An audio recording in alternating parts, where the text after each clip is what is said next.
Thank you very much, Hannah, and can we please welcome Lowkey. Thank you. Can I just start by saying I'm really glad that the journalists are going crazy in Egypt. But what I wanted to talk about was exactly the point that was just made, is that we have to focus on our government's relationship with all of these situations. What do we know and what don't we know about our government? Well, we do know that the King of Bahrain was trained at Sandhurst. Why?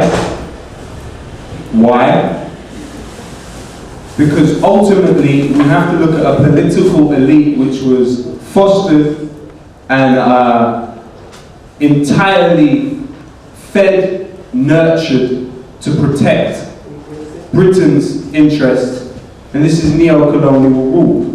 What do we know about Yemen? Well, we know in Yemen that the United States, with the collaboration of the government, as with Pakistan, have been bombing the country with Call of Duty style drones, with the collaboration of the said government. What type of government allows another country to bomb their own territory? This is neo-colonial rule. I think a definite problem we do have as people looking at the rest of the world is to have governments in either an anti-imperialist category or an imperialist category, neo-colonial. We can talk about 91 for sure with Syria, but we can also talk about how up until 2004 the government were taking part, complicit in rendition. They were torturing, on behalf of the CIA, terror suspects, as were the Libyan government, as was Gaddafi, torturing people on behalf of the CIA. Now this is not I don't think we can negate support for Hezbollah, but we can look at things for what they are. And we can say, okay, this is what was happening. We can also look at it this way. When the British students were outside Millbank in November of 2010, David Cameron was signing papers that were sending sniper rifles to Gaddafi. November 2010. It's just like yesterday. What else do we know about our government? We also know that our defense, quote-unquote defense minister, Liam Fox, came out with a statement recently saying that in order to secure the Libya situation, there need to be British troops stationed on the borders of Libya. Let's ask ourselves, which countries border Libya? Tunisia and Egypt. What just happened in Tunisia and Egypt? What interest do the British have being in Tunisia and Egypt? Why, after the revolution in Egypt, did David Cameron travel there? And who did he travel there with? He traveled there with his cohorts from BAE Systems. Who are BAE Systems? The killing machine kings of this country. Don't let anybody tell you any different. When our royalty meet with other royalty around the world, they're trying to sell them BAE Systems merchandise. They're trying to sell them killing machines. Why? Because every single one of these situations, every single one of them, is entirely reliant and pivotal upon the military. Completely, 100%. When the military are on the side of the people, you have a revolution. When the military are on the side of the regime, you have repression.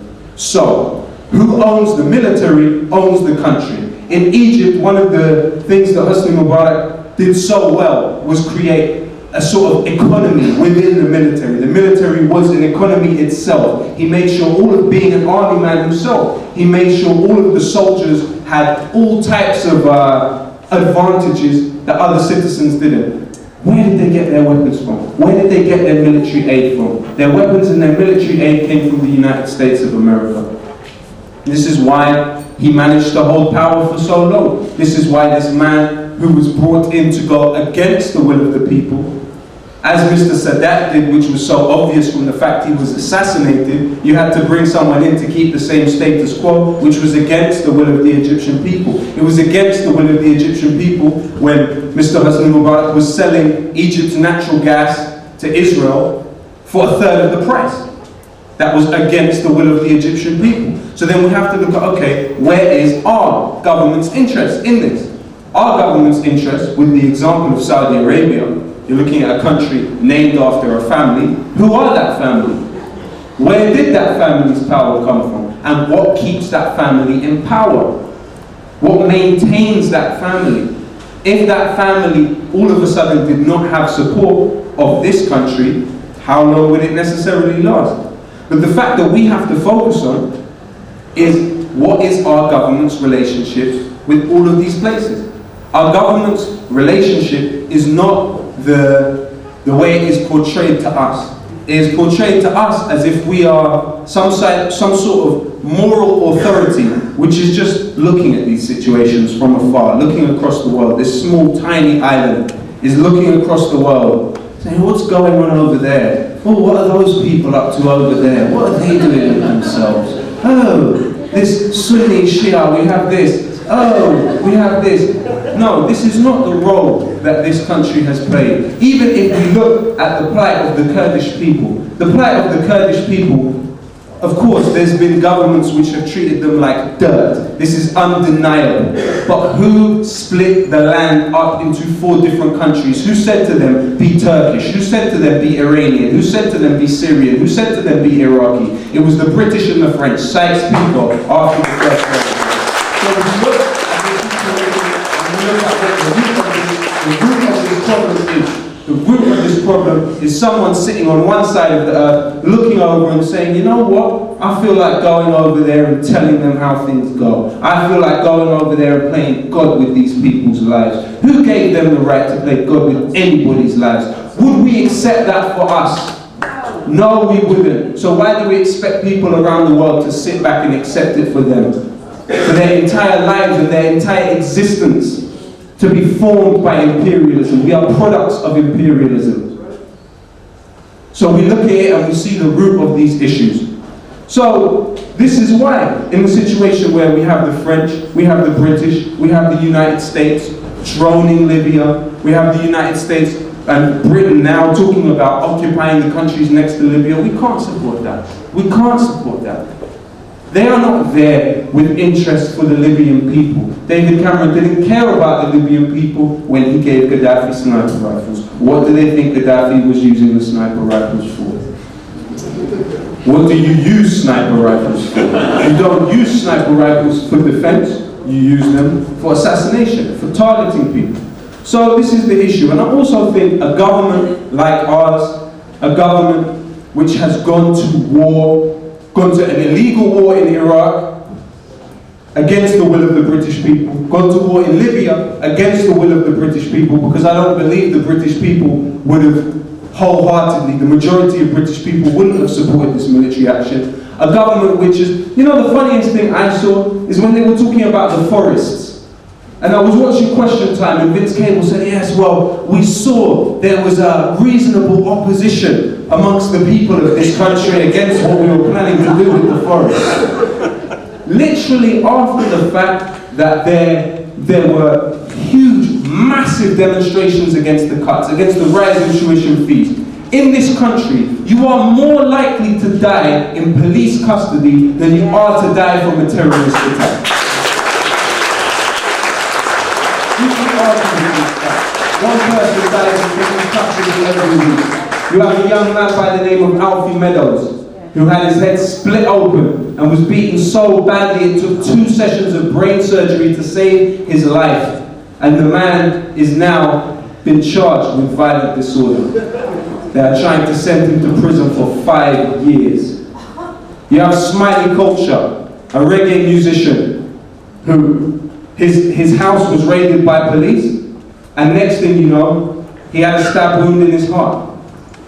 And the tabloid media, our journalists who go crazy here, had the anonymous sources to tell them he stabbed himself in the heart.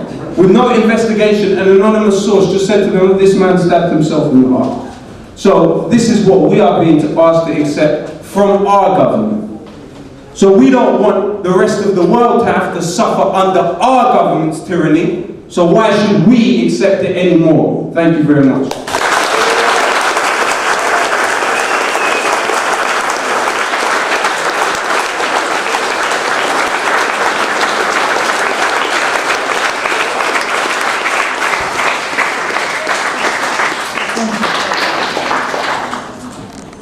I want to start by saying I will be with you outside the US Embassy on the 13th.